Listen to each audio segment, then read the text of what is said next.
Hola, buenas tardes a todos. Soy la profe Maricel de Antropología y lo que vamos a empezar a desarrollar ahora como último tema de la materia es otra corriente de pensamiento antropológico que, si ustedes recuerdan, nos habían quedado pendientes al menos dos, ¿sí? Pero bueno, vamos a desarrollar esta que es la más importante, que es el estructuralismo, ¿sí? Escuela de pensamiento francés.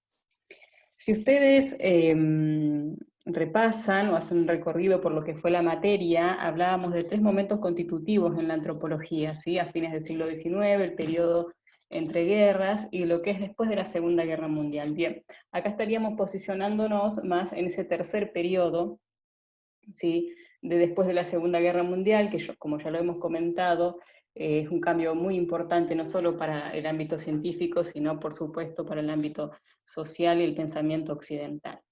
Bien, como siempre les hago una pequeña introducción a lo que es el tema.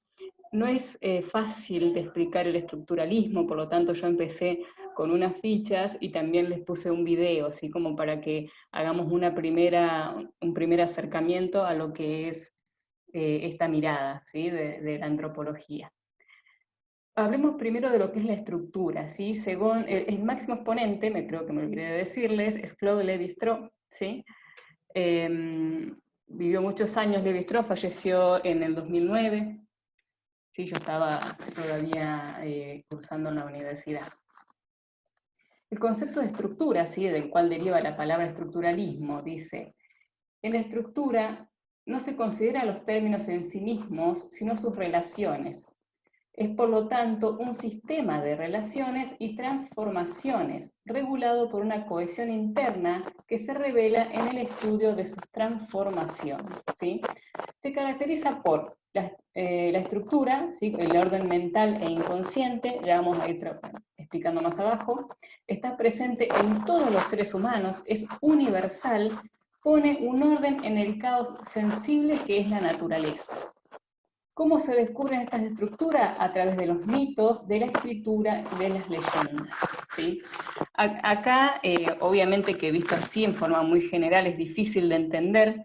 Lo que vamos a ir viendo es que el estructuralismo, ¿sí? que si bien es muy importante en antropología, es una corriente que en realidad influye a muchas otras ciencias sociales. Ustedes seguramente, bueno, las teorías marxistas, Althusser, no sé si lo han trabajado ya con la profe, Durkheim seguro que sí en sociología, quizás han escuchado mencionar a Lacan en psicología, ¿sí? Y lo que nos va, el aporte más grande que hace Lévi-Strauss al campo antropológico tiene que ver con explicar que todos los seres humanos, todos tenemos esta capacidad, ¿sí? de hacernos representaciones mentales de las cosas, ¿sí? Y que por lo tanto, por ejemplo, se ven reflejadas en el mito, en las leyendas. Él habla de pensamiento mágico, lo mismo que están dadas en un pensamiento científico. Entonces, esto nos va a llevar también de alguna manera a que nosotros dejemos de pensar en ese otro, ¿sí? que hablaba la antropología, de un ser primitivo, que casi no podíamos decir que eran seres culturales, y esta mirada bastante sesgada que había, ¿sí? Que ya vinimos de a poquito trabajándola, ¿se acuerdan? Con la mirada relativista de Boas, comprendiéndolas un poco más con los trabajos de campo que hace Malinowski, ¿sí? Pero recién acá, desde lo científico, estamos dándole otra mirada a lo que es la cultura, ¿sí? Porque se hace una diferencia, o se deja, mejor dicho, de pensar en lo que es natural y lo que es cultural, ¿sí? Para Lévi-Strauss básicamente somos cultura, ¿sí?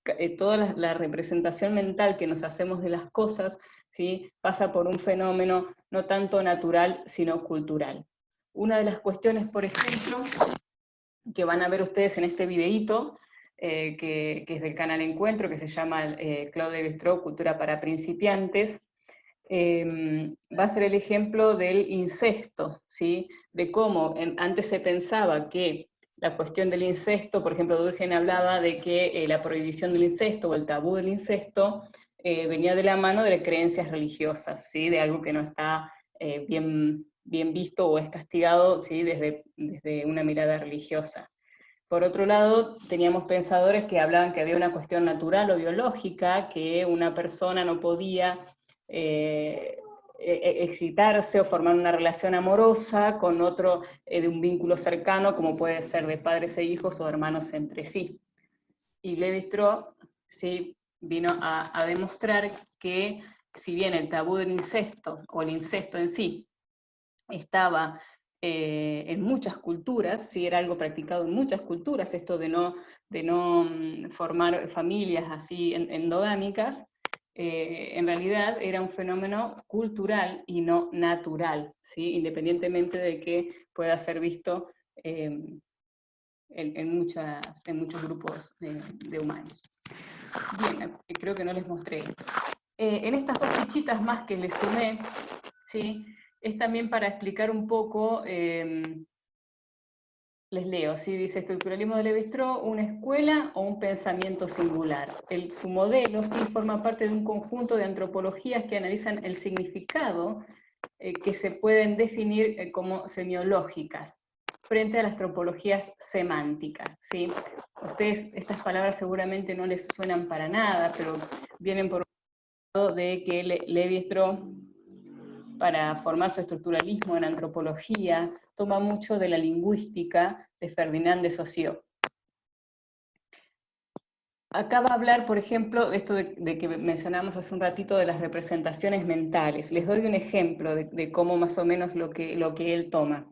Esto del signo, ¿sí?, y del significado, ¿no? Por eso habla acá de estas diferencias semiológicas y semánticas, ¿sí?, lo que tiene que ver con el signo en sí y con el significado, ¿sí?, que es la semántica. Por ejemplo, si yo les hablo a ustedes de un árbol, ¿sí?, estoy diciendo la palabra, no lo estamos viendo en este momento, probablemente ni yo ni ustedes, pero si yo digo en nuestra lengua la palabra árbol, ustedes se hacen una representación mental, ¿sí?, generalizada de lo que es un árbol. Quizás no todos evoquemos en nuestra cabeza el mismo, pero podemos, ¿sí?, hacer esa representación mental a través de la palabra, ¿sí?, a través de escuchar el sonido, ¿sí?, conformado por vocales y consonantes, ¿sí?, que para nosotros tiene un significado. Quizás si nosotros escuchamos una palabra, o tree en inglés, y no sabemos qué es, quizás si no conociéramos el idioma, por lo tanto la representación mental no sería la misma. Por otro lado, lo simbólico, ¿sí? Por ejemplo, si yo a ustedes les hago el dibujo, o les muestro el dibujo de un árbol o una imagen, inmediatamente también podemos hacernos esa representación mental de ese árbol que está en la realidad, entre comillas, o afuera, así que nosotros podemos percibir a través de nuestros sentidos. Entonces, vamos a hablar de que el estructuralismo de Lévi-Strauss está más relacionado con la semántica, es decir, con esa interpretación y ese significado de lo simbólico, ¿sí?, obviamente teniendo en cuenta su contexto específico.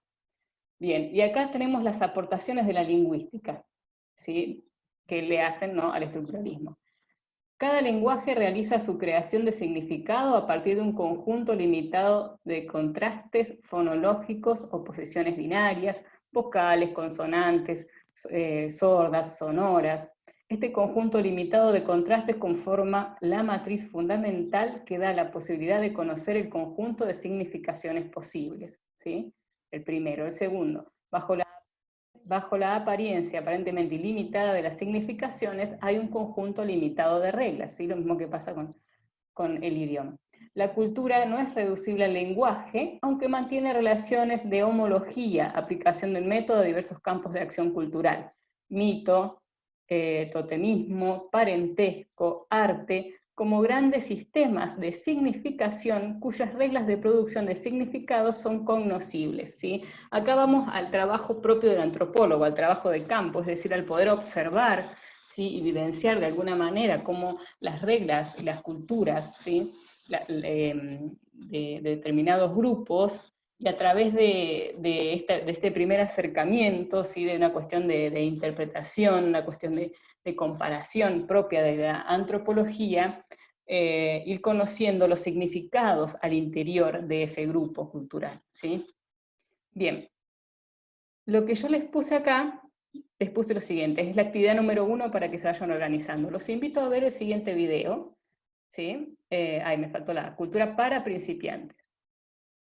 les puse que en el comienzo verán un repaso por el recorrido de la antropología como disciplina, van a ver que les va a sonar un poquito las concepciones, ¿sí? de lo que vimos, por ejemplo, con el evolucionismo, con el relativismo cultural. Seguramente reconocerán términos empleados porque ya los hemos trabajado, ¿sí? Verán también información, ¿sí? Bibliográfica sobre Lévi-Strauss, estudios que ha cursado, investigaciones que realizó, publicaciones, ¿sí?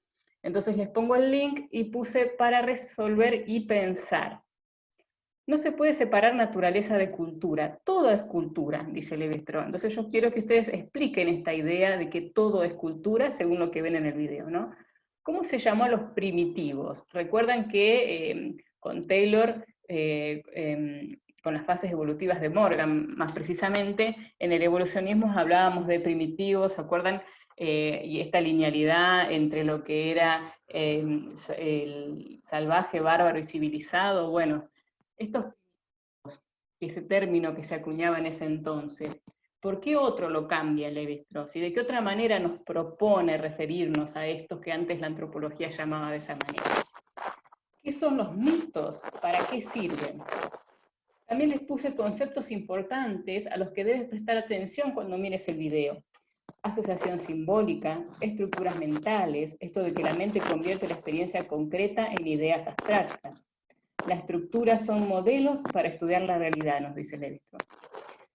Aquello que no es natural se transforma en cultura.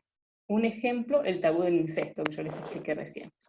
Después también el pensamiento mágico y el pensamiento científico son formas diferentes de abordar el conocimiento. Y entonces, una vez que esto, ¿sí?, puede ser demostrado, digamos, porque nosotros recuerdan que siempre dentro de un campo científico, académico, nosotros debemos demostrar de alguna manera todo esto que hemos investigado, plantearlo y que sea reconocido, se empieza a generar esto, la tolerancia y el respeto de que todos somos seres culturales. No sé si ustedes se acuerdan un poquito, pero cuando el evolucionismo viene a plantear, uno de los primeros postulados del evolucionismo, nos hablaba de esto de que los seres humanos somos, todos tenemos, ¿sí?, la misma unidad biológica y psíquica, no sé si se acuerdan, es decir, que estábamos recién demostrando de que todos somos personas, ¿sí? Entonces imagínense que si en ese momento la discusión, ¿sí?, nos planteaba de que estas tribus que vivían en África, en Oceanía, en lo que es el continente americano, estamos discutiendo de si eran realmente personas con alma, con cuerpo, con espíritu, con una psiquis y demás, es como que hemos avanzado un poco, ¿sí? Hablar del respeto a las otras culturas, a las otras formas de vida, a las otras creencias. ¿Por qué? Porque todas tenemos esta capacidad de ¿sí? A través de las estructuras mentales, como dice Lévi-Strauss. Bien, no quiero por ahí perderlos demasiado, van a ver que acá tienen, como hicimos con las demás teorías, escuela francesa de mediados del siglo XX, una primera aproximación a lo que es el autor, a otros estructuralistas de las corrientes, como les decía recién, Althusser, dentro de lo que es el marxismo, tenemos Lacan en el pensamiento psicológico, ¿sí? De esta primera parte más teórica, por decirlo de alguna manera, también esto que les comentaba yo acerca de lo que ha tomado la antropología, ¿sí?, de la lingüística, les puse actividad 2, ¿sí?, y preguntitas más que nada de comprensión de texto. ¿Qué otros pensadores importantes fueron estructuralistas? ¿Qué aspectos teóricos de la lingüística toma Lévi-Strauss para su estructuralismo antropológico? ¿Cuál es el objetivo de la antropología según este pensador? Eso me interesa mucho que lo puedan ver. ¿Cuáles son los 3 planos que hacen a los estudios antropológicos estructuralistas? Acá, según la capacidad de abstracción, ¿sí?, que tenga el investigador o que desee trabajar, vamos a pasar del mero trabajo descriptivo, de campo, trabajo etnográfico, a ir un poquito más profundo. Va a hablar él de 3 planos, que es lo último que tienen acá al final, este párrafo largo. Entonces son preguntas más que nada de comprensión de texto y que me gustaría que las piensen, que las interioricen, Y bueno, y vamos a seguir con esta corriente la clase que viene, vamos a ver los diferentes postulados, vamos a ver el método, y vamos a ver luego las críticas que se le hacen a esta corriente de pensamiento. Pero bueno, por el momento vamos a dejar acá, no es fácil, es mucho para interiorizar, seguramente van a surgir dudas, así que estoy abierta. Lo que tenía pensado hacer también es ponerles quizás un foro ahí en GoSchool para que ustedes puedan consultarme ante cualquier duda que surja de esta primerísima aproximación a una de las escuelas, como les decía, más importante de la antropología y en realidad de los estudios sociales en general. Así que bueno, como siempre estoy a disposición ante cualquier duda y les mando un abrazo enorme.